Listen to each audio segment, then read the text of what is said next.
Hello, my name is David Hughes and welcome to my shop.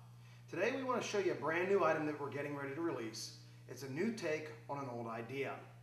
Some of you may already own straight edge clamps similar to the one I have here. A straight edge clamp is used as a guide surface for running a router or a circular saw to cut off boards or route dados in large panels. It's got an adjustable head on the backside and uses a cam action to lock it secure in place. Our clamp is unique because we actually use a 3-cam system or a triple lock. Our first, second, and third for those really big projects.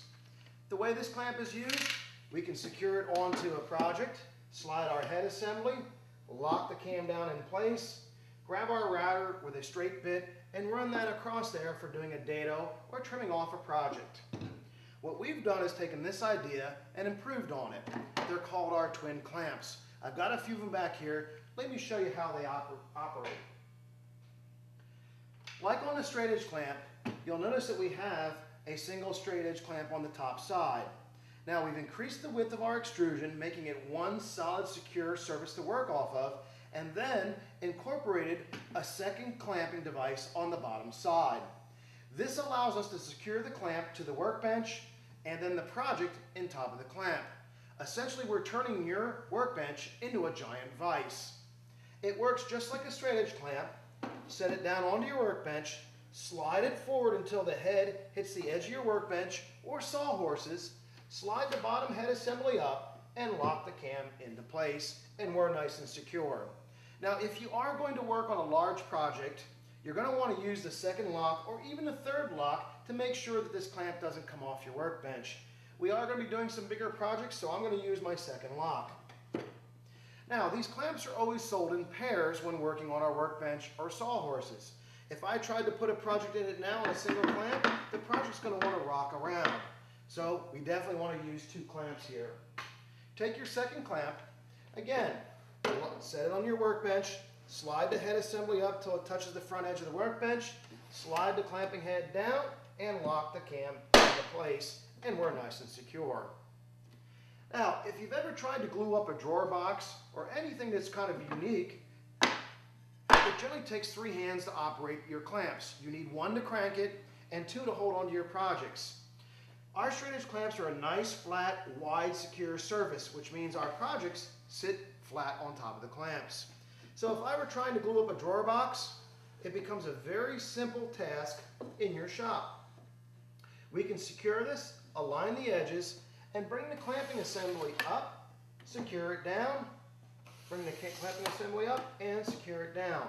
You notice how the box doesn't roll inward. It stays nice and square because the pressure is down low where it's needed. Because we're working off of a flat surface, it also aligns this edge, preventing us from having to come back and trim it up later on with a belt sander or a router. Now, if you are working on a small box like a jewelry box and you need to put some hinges in the top of it, you can leave it secured right in the clamp, bring your router over, and router out for your hinges. It's a nice stable surface to work off of. Another difficult project to work on is assembly of cabinets. Cabinets are a very large and wide surface. You'll notice that I'm using clamps that actually extend out further than my workbench. The reason for that is, if I have a project that is very large and requires large panels to be used, I can put these panels out beyond the work surface and still not have this thing drop down off the workbench. It increases the working area in my shop. Now, when working on a large cabinet, the hardest thing is to get the 3 sides together. Again, because we're working off of a flat surface, we take our side panel, raise that up, bring it back till it touches the 2 head assembly, slide the back panel up, secure that into place, taking the opposite side of the cabinet and setting it down on top of the clamps. Now here's a little tip. I like to slide my head assembly up against the cabinet to help keep it in place while I align the edges. This makes it a very simple task and frees up both my hands to adjust the edge, making sure our cabinet is nice and straight. Now, on our clamp, you'll also notice that we have a roller in place.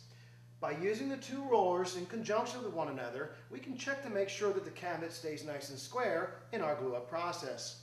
Push your head assembly up tight and lock it into place by pushing down the lever. Push it tight and again, lock it into place, and we're nice and secure. Now you also notice, again, the sides did not collapse inward or bow outward. The pressure is down low where it's needed, making clamping up large cabinets a very simple task in our shop. Now, not only does this clamp work for large cabinets and drawer boxes, it also functions for regular old glue-ups. I've got 3 pieces here. I like to stand them up on edge, and I'll take my glue roller and apply a bead of glue down each one. Then lay them down flat, pull them up against the jaws, align the edges. Notice how both my hands are nice and free. Bring my back clamping assembly against the board, and again, locking it into place.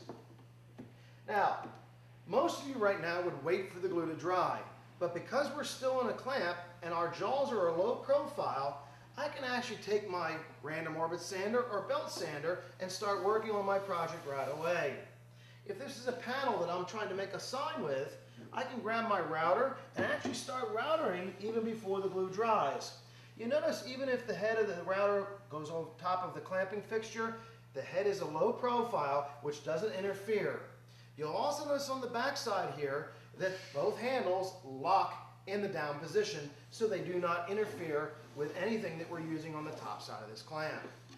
Now, a lot of you right now would say we're through, but there's a unique feature about these clamps. While I've got one panel drying on one side, I'm going to release the clamps off of my workbench. I'm going to take the clamps, nice and lightweight, unlike a pipe clamp or a bar clamp, flip them over, and we've got a second set of clamps on the back side, ready to glue up a second project. Again, both my hands are free to allow me to work the project very easily, and we basically take our head assembly, bring it up, secure it in place with a quick cam action, slide that up, and secure it into place. Now when we're through, it's a very simple task to lift this off. The extrusions are very lightweight. We stand it up on edge and let it lean up against the wall for drying. When we're through with our project, it's as simple as putting it back on the workbench and taking our project out of the clamps. Again, very lightweight, unlike a pipe clamp or those heavy bar clamps that you might own in your shop. Now what we're going to do here is we're going to secure this back on our workbench and finish doing our sanding. Open the jaws back up, flip the clamp back over, slide the head assembly back up against the workbench, and lock it down into place.